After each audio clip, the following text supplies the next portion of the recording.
رب السماوات والأرض وما بينهما فاعبده واصطبر لعبادته هل تعلم له سميا اعوذ باللہ من الشیطان الرجیم بسم اللہ الرحمن الرحیم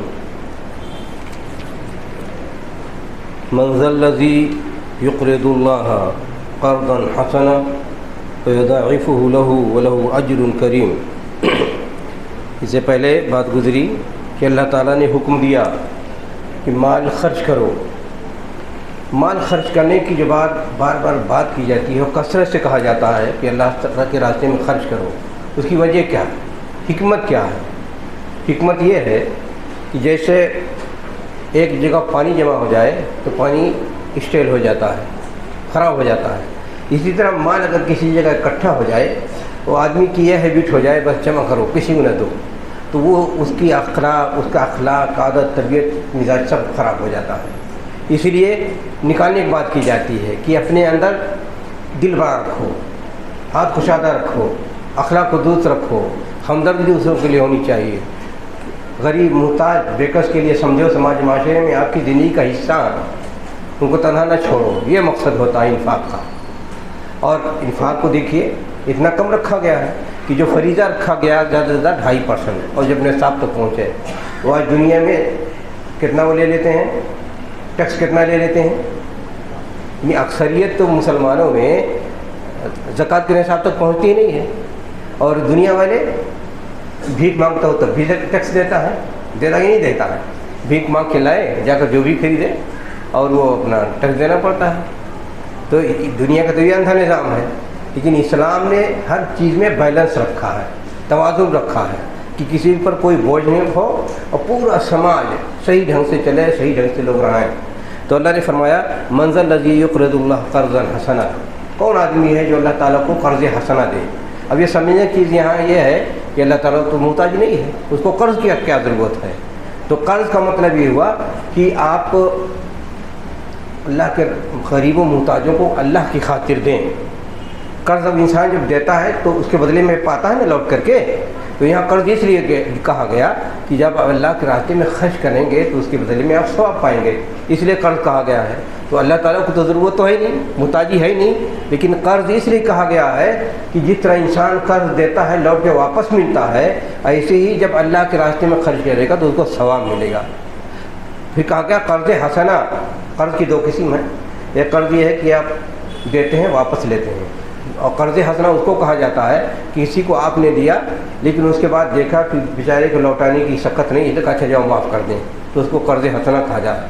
تو اللہ نے فرمایا انفاق کی بے شمار قسمیں ہیں، ایک خرچ کرنا یہ ہے زکوٰۃ دینا ہے، ایک صدقہ خیرات کرنا ہے، ایک کچھ دیجئے، ایک اتنا بڑا حوصلہ ہے کہ اگر ضرورت پڑے تو اپنا سب کچھ دے دیجئے، اور ایک یہ ہے کہ لوگوں کو قرض دیجئے، اور قرض نے واپس لینے کا مسئلہ بھی ہے، ایسا بھی ہے کہ اگر چھوڑ بھی سکتے ہیں۔ تو انفاق کی مال کو خرچ کرنے کی بے شمار شکلیں اللہ تعالیٰ نے رکھی ہیں، اور ہر چیز کو اس کے لیے دیکھی، ہر چیز کے جو بھی خرچ کریں گے اللہ نے فرمایا ضائع نہیں جانے والا ہے۔ فرمایا فَيَضَاعِفُهُ لَهُ، کہا جو بھی اللہ کی خاطر خرچ کریں گے غریب و محتاجوں میں تو مال جتنا آپ دیں گے اس کے کئی گنا زیادہ اللہ تعالیٰ اس کو بنا دے گا۔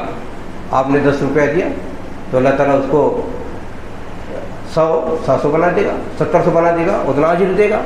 تو اضافہ کا مطلب یہ ہے وَلَهُ أَجْرٌ كَرِيمٌ۔ 2 چیز بتائی، کہا اجر بھی ملے گا دنیا میں اور یہ بھی طے ہو جائے گا کہ آپ کو کتنا ثواب مل رہا ہے، ساتھ ہی ساتھ اجر کریم، آخرت میں یا دنیا میں بھی عزت آنر کے ساتھ آپ کو اللہ تعالیٰ اجر دے گا۔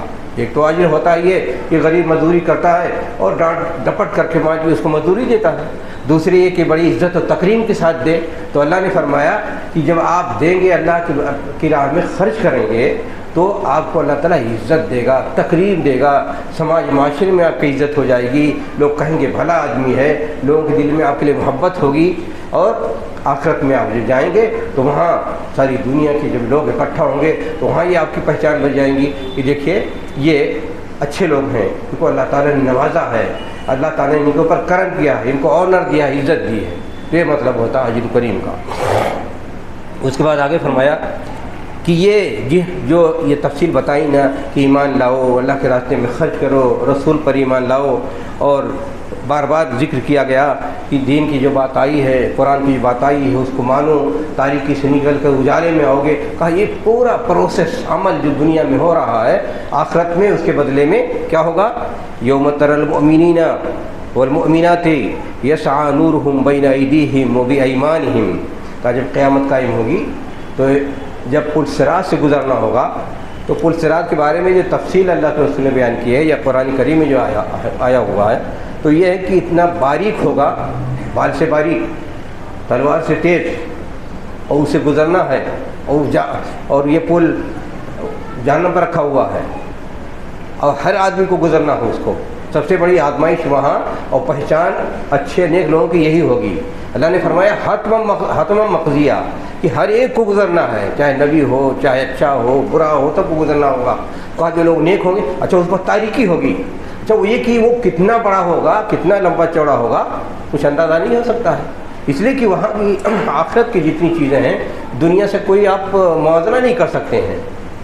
یہاں تو اتنا ہی ہے نا، 1 میل 2 میل 4 میل 10 میل، لیکن وہاں یہاں کا حساب تو وہاں چلے گا نہیں، وہاں کی وسعت، وہاں کی بڑائی، وہاں کی چوڑائی کچھ الگ ہی الگ ہے، تو کتنا دور ہو کر چلنا، کتنا بڑا ہوگا، کچھ وعید نہیں ہے۔ تو فرمایا کہ جب پل صراط سے گزرنا ہوگا تو جو لوگ گناہ گار ہیں اجالا ہوگا، جو کافر ہیں اجالا اس میں گزریں گے اور کٹ کے گر جائیں گے، اور جو لوگ نیک ہوں گے ان کے لیے اجالا ہوگا، روشنی ہوگا۔ یوم تری المؤمنین والمؤمنات نورہم یسعی بین ایدیہم، کہا جب اس سے گزریں گے تو ان کا نور ان کے سامنے ہوگا۔ وہ نور کیسا ہوگا؟ کیوں ملے گا نور؟ یہاں جو نیکیاں کی ہوں گی، جو خرچ کیا ہوگا دین کی خاطر، اللہ رسول پر ایمان لائے ہوں گے اور اچھے اعمال انجام دیے ہوں گے، تو یہی چیز قیامت کے دن آپ کے لیے نور بنے گا، اجالا بنے گا جب صراط مستقیم پار کرنا چاہیں گے۔ اور جو لوگ یہاں زیرو ہیں، کچھ نہیں کرتے ہیں، صرف پیٹ بھرنا، جینا کھانا جانوروں کی طرح، تو ان کے پاس کچھ نہیں ہوگا۔ اور جنہوں نے اہتمام کر رکھا ہوگا یہاں، اچھا یہ کہ اتنا کٹھن مرحلہ ہوتا ہے، ہوگا گزرنا، بس اوقات انسان کی زندگی پوری یہاں جتنا گزارا ہے، 100 سال 20 سال 40 سال، یا پہلی زندگی ملتی تھی 200 سال 500 سال 600 سال، یہ پوری زندگی کی جتنی کٹھنائیاں ہو سکتی ہیں اس سے زیادہ پل صراط پر گزرنے کی کٹھنائی ہو سکتی ہے، تو مسئلہ آسان نہیں ہے۔ اور تاریکی، وہاں کی تاریکی کی عجب دنیا ہوگی، کہ وہاں کوئی ٹارچ ہے، کوئی مل جائے گا، کوئی مدد مل جائے گی، وہ تاریکی بھیانک اتنی ہوگی کہ وہاں یہاں کی تاریکی سے تصور نہیں کیا جا سکتا ہے۔ تو وہاں جو چیز آپ کو اجالا ملے گا، نور ملے گا، وہ نور کہاں سے آئے گا؟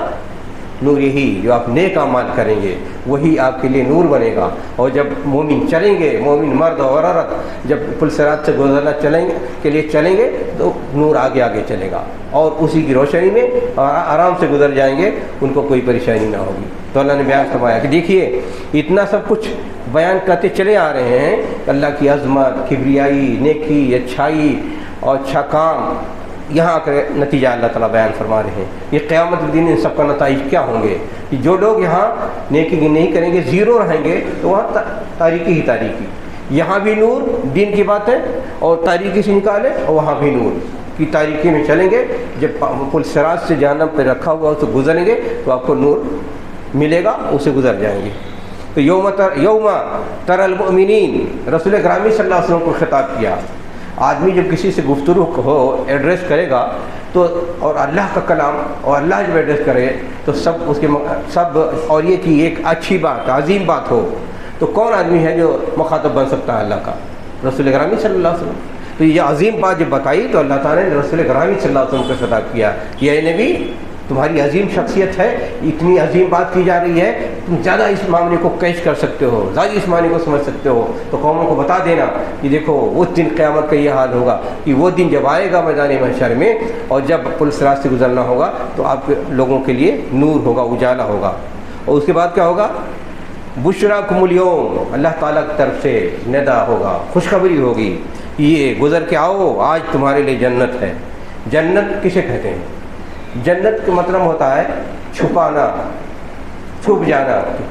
تو اسی لیے باغ کو کہا جاتا ہے، باغ جو زیادہ گھنا ہو تو وہاں ایک طرح سے چھپ جاتی ہیں ساری چیزیں نا۔ جتنے گھنا ہوگا، جتنے شاندار باغ ہوگا، جتنے اچھے درخت ہوگا، اتنے اس کے پتے ہرے ہوتے ہوتے جیسے کالے ہو جائیں گے. تو کہا جنت جو ہے بے مثال ہے. اور یہاں دنیا میں بھی دیکھیے جب مالدار آدمی ہوتا ہے کہاں جاتا ہے؟ فارم ہاؤس میں جاتا ہے. کیا کرتا ہے؟ گارڈن لگاتا ہے, چمن لگاتا ہے, بہتر سے بہتر لگاتا ہے. تو یہی انسان کی سب سے بڑی پہنچ ہوتی ہے کہ کون سا بہتر گھر ہو سکتا ہے.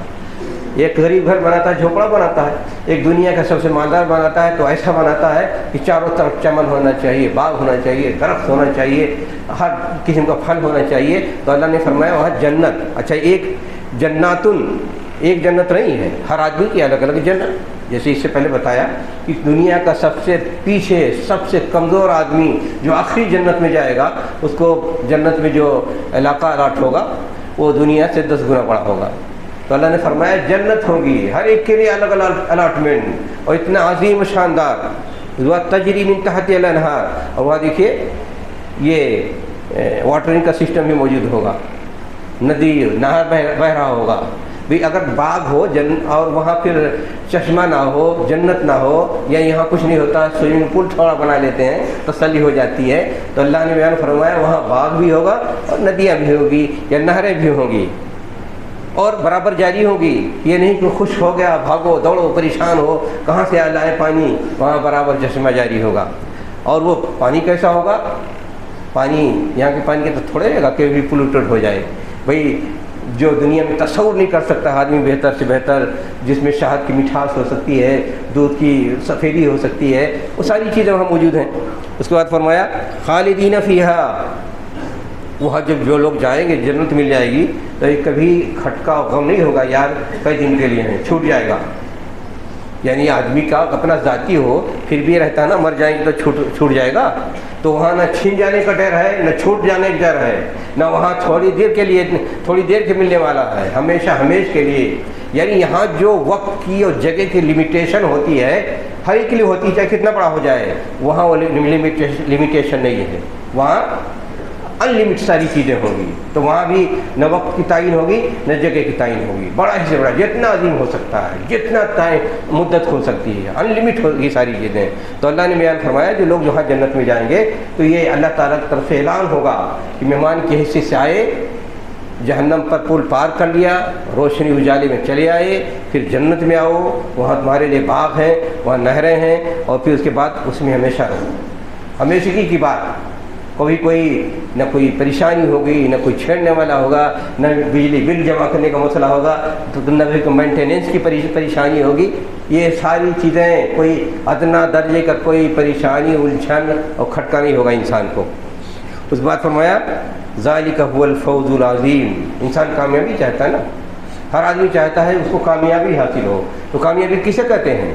تو کہا اصل کامیابی یہی ہے کہ آدمی وہ پا جائے جو لمٹ لیس ہو, زمان مکان سے ہر چیز سے الگ تھلگ ہو, کبھی نہ ختم ہونے والی چیز ہو, نہ کبھی کم ہونے والی چیز ہو, اور نہ کبھی اس میں کسی پریشانی کی بات ہو. کہا یہ سب سے بڑی کامیابی ہے. دنیا میں سب سے بڑا مالدار انسان بن جائے پھر بھی اس کے ساتھ الجھنیں لگی رہتی ہیں کہ نہیں لگی رہتی ہیں. بیماری کی الجھن, مزدور کی الجھن, مینٹیننس کی الجھن, پریشانی کی الجھن, اور کبھی پانی کی قلت, کبھی کسی کی قلت, کبھی موسم کی خرابی, کبھی دوسروں کا داغا, کبھی دشمن کا خطرہ, ساری چیزیں رہتی ہیں. لیکن وہاں جو کامیابی ہوگی وہاں یہاں کی ساری کامیابیاں اس کے پیچھے سامنے کچھ نہیں ہیں. وہاں نہ کسی کی الجھن ہے, نہ کوئی ڈر ہے, نہ کوئی پریشانی ہے, نہ کمی ہے, نہ ڈر ہے کہ فضاؤں میں ختم ہو جائے گا, کچھ نہیں. جو مل گیا کامل مکمل, کوئی کھٹکا نہیں, سب آٹومیٹک ساری چیزیں ہوتی رہیں گی. آپ نے دل میں سوچا فوراً حاضر, یہ صورتحال ہوگی. تو اسی بڑی کامیابی کوئی ہو سکتی ہے؟ یہ ساری چیزیں اللہ تعالیٰ بیان کر رہے ہیں جو آخرت میں ہونے والی ہیں. دنیا میں کوئی اور انسان تصور کر سکتا ہے کہ حقائق کیا ہیں؟ تو قرآن کریم کی عظمت یہی ہے کہ وہ سارے حقائق بیان کر دیتا ہے جو آخرت میں موجود ہے, جو انسان سوچ بھی نہیں سکتا ہے. اور کس لیے بیان کیا اللہ تعالیٰ نے؟ تاکہ ہر مسلمان خواہش کرے, تمنا کرے کہ ہمیں یہ مل جائے, ہم اس کے لیے بھاگیں, کوشش کریں, محنت کریں. اس لیے بنا دیں, ورنہ اللہ کو کیا ضرورت تھی؟ اگر یہ ہو کہ جاؤ, کوئی مطلب نہیں ہوتا کہ پیدا کر دیا ہے, چاہے کامیاب ہو نہ کامیاب ہو, لیکن اللہ چاہتا ہے کہ اس کا ہر بندہ اچھا بن جائے. خواہش اس کی یہی ہے, اس کی رضا یہی ہے اللہ کی. بتا دیا ہے، پیدا کر دیا ہے، اچھا برا سب بتا دیا ہے، اور برے بھی لوگ جاتے ہیں، اچھائی بھی کرتے ہیں، لیکن اس کی جو خواہش ہوتی ہے، رضامندی ہو تو یہی کہ ہر بندہ نیک بن جائے، ہر بندہ جنت میں چلا جائے۔ تو جو لوگ اس اللہ تعالیٰ کی رضا کے مطابق کام کرتے ہیں تو ان کے لیے ساری خوشخبریاں ہوتی ہیں، اور سب سے بڑی کامیابی یہ ہے۔ ایک ایک لفظ پر غور کرو، مثال کے اوپر اسی پر غور کرو، هو الفوز العظیم، کہا یہ جو کچھ ملے گا اتنا سب اللہ تعالیٰ دے گا تو یہ سب سے بڑی کامیابی ہے۔ تو کامیابی کو ذرا موازنہ کیجئے، کمپیئر کیجئے دنیا کی کامیابی سے اور آخرت کی کامیابی سے۔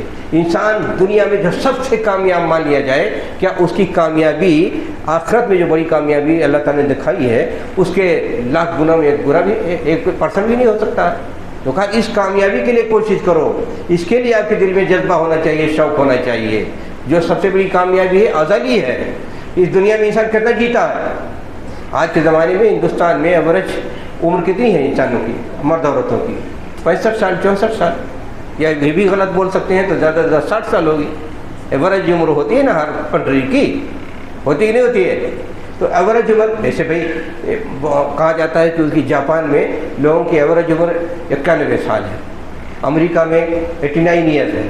تو وہاں ایوریج عمر بھی ہر کنٹری کی ہوتی ہے، ان کے کھانے پینے، فیسلٹی، پراسپرٹی، مالداری، اچھا کھانا، اچھی نیوٹریشن ملنے کی بنیاد پر۔ تو زیادہ تر انسان ہندوستان میں کتنا جی لیتا ہے؟ ایوریج عمر ہر آدمی کی یہی ہوتی ہے 65 سال۔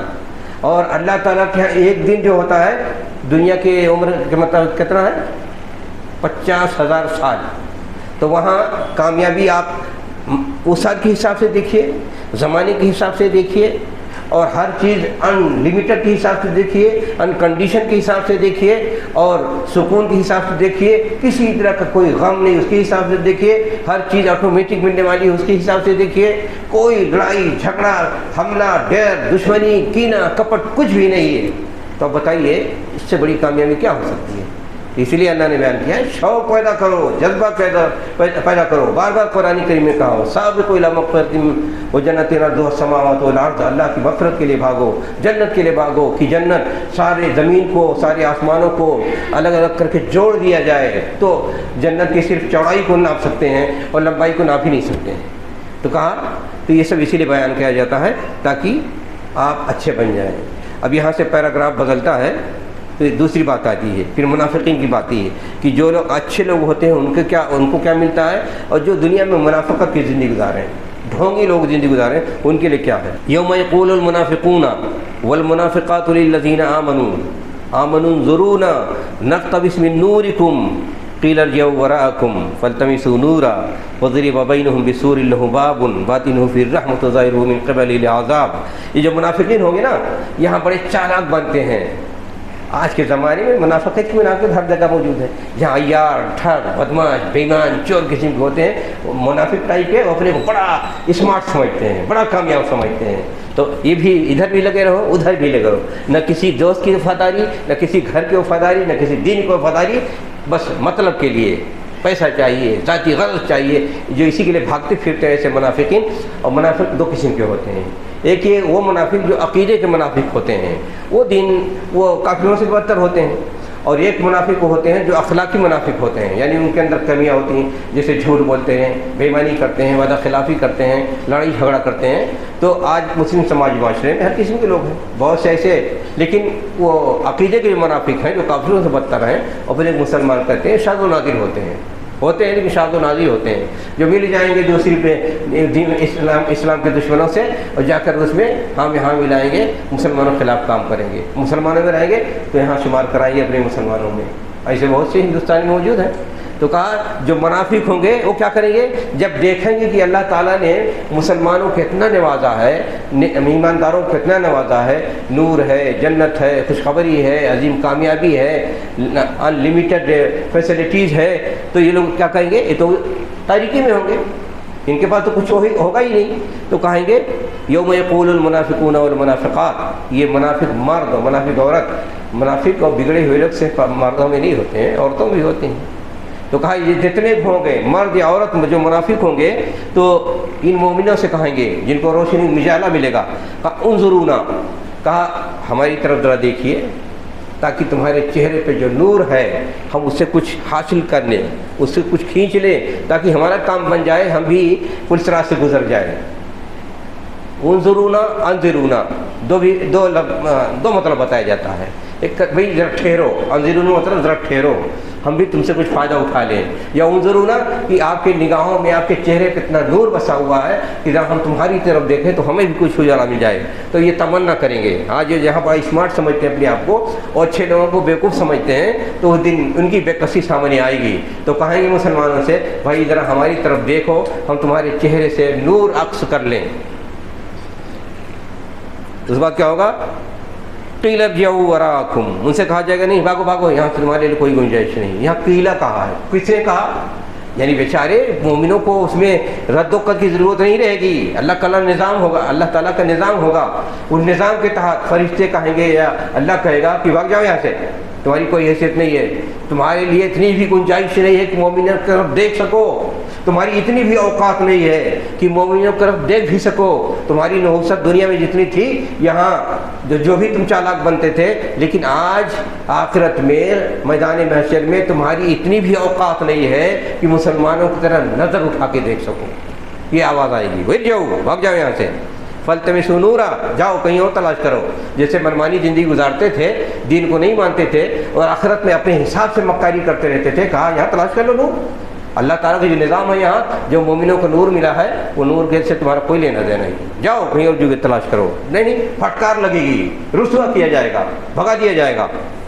فَضُرِبَ بَيْنَهُمْ بِسُورٍ لَهُ بَابٌ، پھر اس کے بعد پردہ حائل کر دیا جائے گا کہ مسلمانوں کو دیکھ نہ سکیں، یعنی ان کی ذات اتنی نحوست والی ہو جائے گی کہ اتنا بھی گوارا نہیں ہوگا وہاں کا نظام میں کہ مسلمانوں کے ساتھ ایک سیکنڈ ایک منٹ کے لیے رہ سکیں، تو اللہ تعالیٰ پردہ حائل کر دے گا، حجاب۔ بسور، سور کرتے ہیں پردہ کو، اب پردہ چاہے وہ کپڑے کا ہو، چاہے لکڑی کا ہو، چاہے دیوار کا ہو، تو پردہ حائل ہو جائے گا۔ بسور لو بابن باطنہ فیہ الرحمۃ ظاہرہ من قبلہ العذاب، کہا وہ جو پردہ حائل کر دیا جائے گا تو مسلمانوں کے لیے اس سے بھی جتنی رحمتیں مل سکتی ہیں اللہ تعالیٰ کی وہ ملے گی، لیکن دوسری طرف جو اس کا دیکھیں گے کفار منافقین تو ان کے لیے عذاب ہی عذاب ہوگا، یعنی گویا ادھر جنت ہے ادھر جہنم ہے، کہ جہنم یا منافقین جہنم میں، اور ادھر دوسری طرف جو رحمت کا ایریا ہے وہ اللہ کے بندے نیک بندے اللہ تعالیٰ کی رحمت سے مستفید ہوں گے۔ یہ ان کا حال ہوگا۔ ینادونہم، پھر اس کے بعد پردہ حائل ہو جائے گا، تو پہلے تو دیکھنے کی بات کر رہے تھے کہ ہمارے طرف دیکھو ہم تھوڑا آپ سے نور لے لیں، تب جب پردہ حائل ہو جائے گا ینادونہم، تو پھر چلانا شروع کریں گے، پکاریں گے، ارے بھائی دنیا میں ہم ساتھ ہی رہتے تھے، آپ کا گھر ہمارے گھر کے بغل میں تھا، آپ کا گھر ہمارے محلے میں تھا، ساتھ میں مل کر کے سماج میں رہتے تھے، جیتے تھے، آتے جاتے تھے، ہم آپ کو پہچانتے ہیں، تو پکاریں گے ینادونہم الم نکم معکم، کیا دنیا میں ہم تمہارے ساتھ نہیں تھے؟ قالوا بلا، تو یہاں یہ جواب دیں گے، یعنی پیچھے نحوست سامنے نہیں ہے، تب جواب دینے کا موقع ملے گا، دیکھنے کے لیے کوئی گنجائش نہیں، وہاں نظام کے تحت بھاگ جاؤ، لیکن جب پردے کے پیچھے چلائیں گے تب یہ موقع ملے گا مومنوں کو جواب دینے کا، اجازت ملے گی، تو کہیں گے الم نکم معکم، ہم تمہارے ساتھ نہیں رہے؟ تو مومن کہیں گے بلا، ہاں بھائی ہمارے ساتھ رہے، ولکنکم فتنتم انفسکم، لیکن تم نے تو اپنے آپ کو بگاڑ رکھا تھا، اپنے آپ کو الجھا رکھا تھا، اپنے مایا جال میں پھنسا رکھا تھا، سمجھتے تھے بھائی قابل ہو، وتربصتم، اور ہردم ہمارے خلاف ہردم ہمارے خلاف سازش کرتے رہتے تھے کہ ہمیں پریشان کرو، ورتبتم، اور لوگوں کو شک میں مبتلا کرتے رہتے تھے، کہا تمہارا کام یہ تھا دنیا میں، کتنی باتیں بتائی گئیں،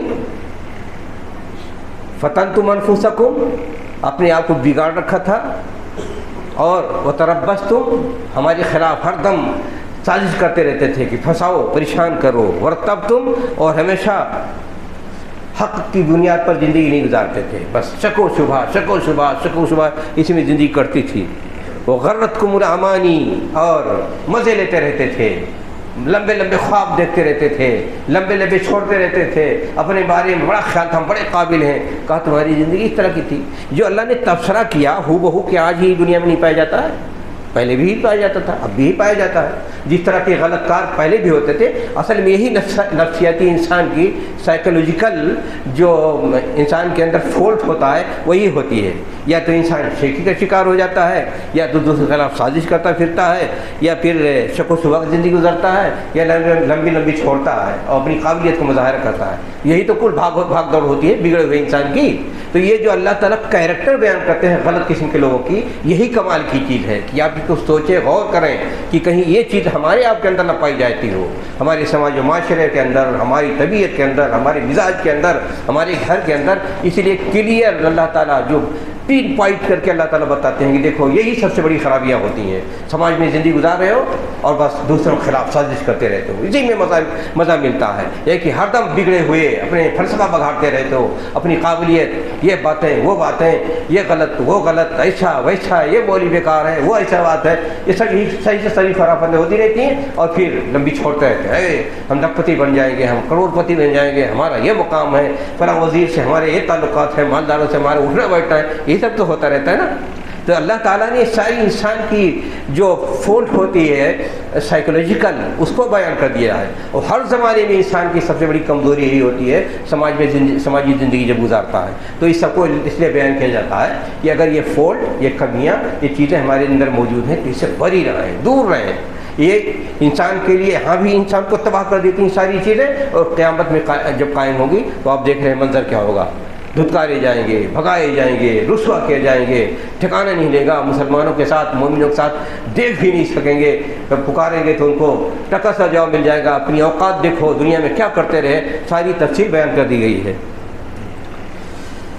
حتی جاء امر اللہ، کہا تم جب تک زندگی رہی، جب تک زندگی دنیا میں چلتے پھرتے رہے، روز مرہ کی زندگی ہی مشغلہ رہتا تھا، اللہ کے بندوں کو ستانا، پریشان کرنا، سازش کرنا، نتائی کرنا، جھوٹ بولنا، مکاری کرنا۔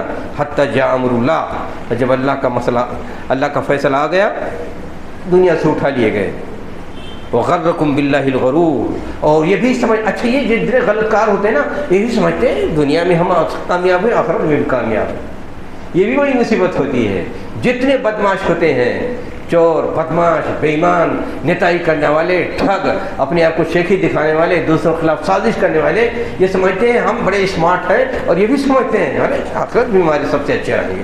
تو کہا اللہ کے بارے میں سمجھ رہے تھے کہ جیسے دنیا میں بیوقوف بناتے رہتے تھے اور اللہ تعالیٰ کو بھی دھوکہ دے لو گے۔ تو کہا اللہ تعالیٰ کا فیصلہ آیا، دنیا سے کوچ کر گئے اور پھر سامنے آ گیا کہ وہاں پہنچے تو تاریکی ہی تاریکی، کچھ کام نہیں آیا، زیرو ہی زیرو، کوئی کام آنے والی چیز نہیں آئی۔ تو یہاں نتائی، جھوٹ، مکاری، سازش اور ہر دم دوسروں کو پریشان کرنا، دوسروں کو پریشان کر کے خوش ہونا، سب سے بڑا اخلاقی عیب ہوتا ہے اور سب سے بڑی سماجی خرابی ہوتی ہے، چاہے دین کے حوالے سے ہو، چاہے دنیا داری کے حوالے سے ہو۔ کہا یہی چیز انسان کو سردر تباہ کرتی ہے۔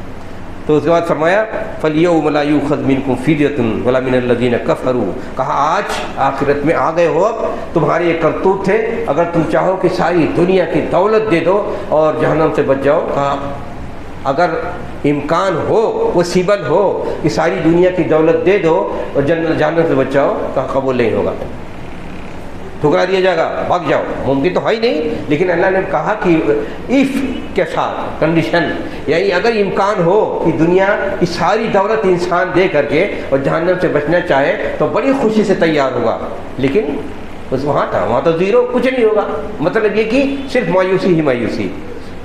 فَالْيَوْمَ لَا يُؤْخَذْ مِنْكُمْ فِدْيَةٌ، کہا آج اللہ تعالیٰ فرمائیں گے آج تم سے کوئی فدیہ نہیں لیا جائے گا کہ پیسہ لے لو، دے دو اور بچ جاؤ۔ کہا دنیا میں سب چلتا تھا، رشوت دے کر کے بیوقوف بناتے رہتے تھے، غریبوں کا مال ہڑپتے رہتے تھے، یہاں کچھ نہیں چلے گا۔